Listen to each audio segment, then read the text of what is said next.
Hello viewers, मेरा नाम है नीता गुप्ता और आप सभी का स्वागत है मेरे चैनल कुक विद नीता में। आज मैं आपके साथ मिर्ची के अचार की रेसिपी शेयर करने वाली हूं, जो बहुत ही फटाफट बनकर रेडी हो जाता है और खाने में बहुत ही टेस्टी होता है। लेकिन उससे पहले यदि आपने अभी तक मेरे चैनल को सब्सक्राइब नहीं किया है तो प्लीज़ इसको सब्सक्राइब कीजिए और बेल आइकन को दबाना ना भूलिए। तो चलिए देखते हैं मिर्ची का अचार कैसे बनाते हैं। मिर्ची का अचार बनाने के लिए हमें चाहिए ये इस तरह की एकदम ग्रीन और बढ़िया क्वालिटी की मिर्ची। उसका डंठल हमने निकाल लिए हैं, पानी से अच्छी तरह से धोकर कपड़े से पोंछकर इसको हमने पंखे की हवा में सुखा लिया है। अचार बनाने के लिए जो मिर्ची हम यूज़ करेंगे उसमें नमी बिल्कुल नहीं रहना चाहिए और मिर्ची जितनी अच्छी ग्रीन होगी तो अचार हमारा उतना ही लंबे समय तक चलेगा, ख़राब नहीं होगा। तो मिर्ची को किस तरह से काटना है अब हम उसका तरीका देख लेते हैं। ये इसका हेड हमने हटा दिया है और इसमें हमने ऊपर से नीचे तक एक चीरा लगा दिया है और अब हम इसको इसके अंदर मसाला स्टफ़ करेंगे। तो इसको हम खोल लेते हैं और इसके अंदर के बीज को हम निकाल लेते हैं। आप चाहें तो इस तरह से भी मसाला स्टफ़ कर सकते हैं बिना बीज निकाले, लेकिन बीज निकालने से मिर्ची का तीखापन थोड़ा कम हो जाता है, इसलिए मैंने इसके बीज निकाल दिए हैं। तो इस तरह से मैं सारी मिर्ची के बीज निकाल देती हूँ। मिर्ची को काटने से पहले आप ध्यान रखिएगा कि अपने हाथ में ऑयल से ग्रीस कर लीजिएगा, वरना हाथों में जलन हो सकती है। तो ये देखिए हमने सारी मिर्ची के बीज निकाल कर रेडी कर लिए हैं और हमारी मिर्ची अब स्टफिंग के लिए रेडी है। मिर्ची को तैयार करके एक तरफ रख देते हैं और हम चलते हैं अगले प्रोसेस के लिए। तो इसमें हमने लिए हैं 4 से 5 नींबू, जिनका रस हमें निकाल कर रेडी करना है। तो इन नींबुओं को काट लेते हैं और इनका रस निकाल लेते हैं। नींबू एकदम पतले छिलके के होना चाहिए, इसका रस बहुत अच्छा निकल के आता है। तो ये देखिए हमने नींबू का रस निकाल कर रेडी कर लिया है। इसको भी हम एक तरफ रख देते हैं और स्टफिंग के लिए मसाले की तैयारी करते हैं। तो इसके लिए हमें एक पैन चाहिए। अब हम इस पैन में लगभग 3 टेबलस्पून सौंफ को थोड़ा सा सौते करेंगे। हमको इसको बहुत ज़्यादा सेकना नहीं है, सिर्फ हल्का सा गर्म करना है ताकि इसका मॉइस्चर निकल जाए। 30 से 40 सेकेंड हल्का सा सेकने के बाद हमने इस सौंफ को एक प्लेट में ट्रांसफ़र कर लिया है और सेम पैन में हम 2 टेबलस्पून राई को थोड़ा सा सेकेंगे। आप चाहें तो राई की जगह जो राई दाल बाज़ार में मार्केट में मिलती है वो भी यूज़ कर सकते हैं सेम क्वांटिटी में। गैस की आंच बिल्कुल धीमी रखिएगा। 30 सेकेंड हो चुके हैं। अब हम राई को भी सेम प्लेट में ट्रांसफ़र कर देते हैं। सेम पैन में हमने 1 टेबलस्पून मेथी दाना लिया है और इसी के साथ हमने 1 टेबलस्पून जीरा भी लिया है और इनको हल्का सा सेक लेते हैं और इसी के साथ हम मिला देंगे इसमें 1 टेबलस्पून कलौंजी। तो ये मैंने 1 टेबलस्पून कलौंजी ऐड कर दी इसमें। अब हम इनको हल्का सा रोस्ट कर देंगे, इनको बहुत ज़्यादा नहीं सेकना है क्योंकि मेथी दाना और कलौंजी अगर ज़्यादा सिकती हैं तो ये कड़वी हो जाएंगी। मसालों को रोस्ट करने से अचार काफ़ी दिनों तक अच्छा बना रहता है और मसालों की खुशबू भी बहुत अच्छी आती है। आप चाहें तो इनको एक दिन की धूप भी दिखा सकते हैं, लेकिन सर्दियों के मौसम में धूप तीखी नहीं निकलती, इसलिए हम मसालों को हल्का सा रोस्ट कर लेते हैं।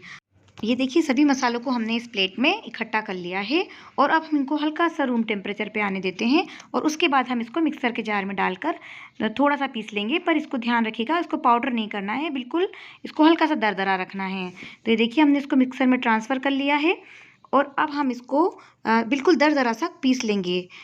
तो ये देखिए हमने मसाला पीस कर रेडी कर लिया है। मसाला बिल्कुल बारीक नहीं पिसा है, इसको हल्का सा दरदरा रखा है। देखिए ये मसाला थोड़ा दरदरा है, इसी तरह का मसाला अचार में अच्छा लगता है। तो इसको अब हम एक बाउल में ट्रांसफ़र कर देते हैं सारे मसाले को, ताकि इसमें हम कुछ और मसाले मिला सकें। तो यहाँ पे हमने 1 टेबलस्पून हल्दी डाली है और इसी के साथ मैंने 1 टेबलस्पून काश्मीरी लाल मिर्च का यूज़ किया है। वैसे तो ये मिर्ची का अचार है, फिर भी इसमें कलर के लिए मैंने काश्मीरी लाल मिर्च का यूज़ किया है, ये तीखी नहीं होती।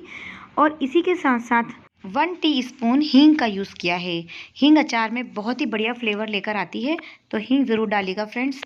इसी के साथ मैंने यहाँ पे 4 टेबलस्पून नमक डाला है। नमक अचार में थोड़ा ज़्यादा ही पड़ता है। ये प्रिजर्वेटिव का भी काम करता है और इससे मिर्ची का तीखापन भी कम हो जाता है।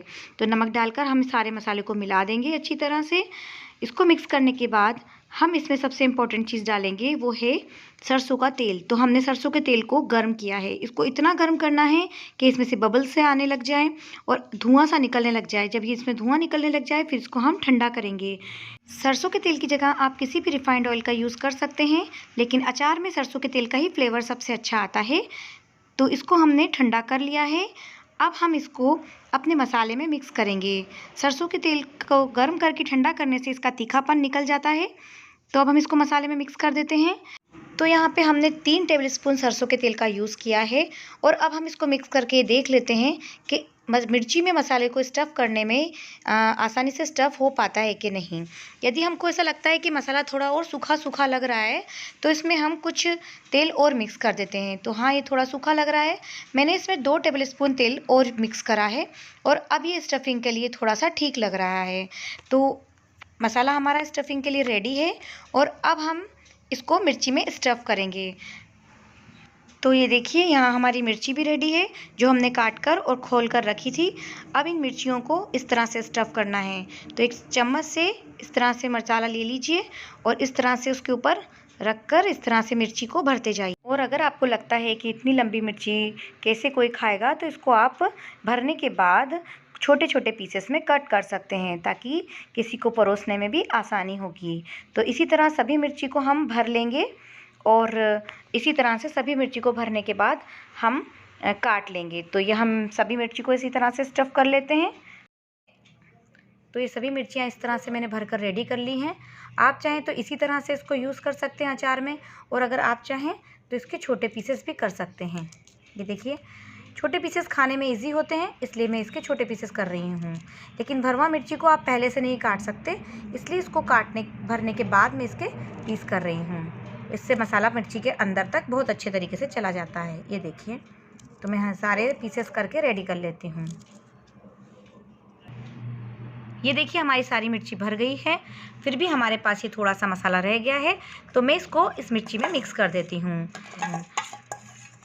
ये देखिए, कितना बढ़िया रंग दिख रहा है हमारी मिर्ची का। लेकिन ये अभी बहुत सूखा है, इसलिए अभी हम इसमें ये आधी कटोरी नींबू का रस, जो हमने 4-5 नींबू का रस निकाल के रखा था, वो हम इसमें मिक्स कर देते हैं। नींबू का रस मिक्स करने से ये प्रिजर्वेटिव का काम भी करता है, मिर्ची को गलाने का भी काम करता है और मिर्ची का तीखापन जो रहता है उसको भी बैलेंस करता है। तो अब हमने इसको इसमें मिक्स कर दिया है और इसी के साथ जो सरसों का तेल हमने गर्म करके ठंडा किया था, उसकी भी 4 टेबल स्पून हम इसमें मिला देते हैं।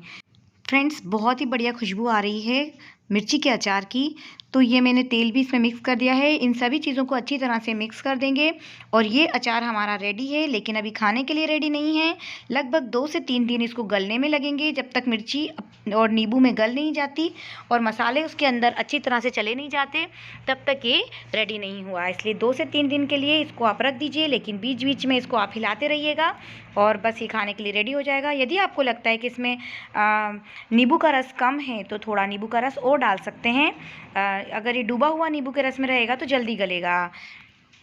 अब आप इसको एक कांच की बरनी में स्टोर कर कर रख सकते हैं, मगर मेक श्योर कि कांच की बरनी एकदम साफ़ और सूखी होना चाहिए और जिस भी चम्मच से आप इसको निकालें वो भी एकदम साफ़ और सूखी होना चाहिए। तो फ्रेंड्स, आपको मेरी रेसिपी कैसी लगी मुझे कमेंट बॉक्स में लिखकर ज़रूर बताइए। मेरे वीडियो को लाइक एंड शेयर कीजिए, मेरे चैनल को सब्सक्राइब कीजिए। देखने के लिए धन्यवाद। मिलते हैं अगली वीडियो में।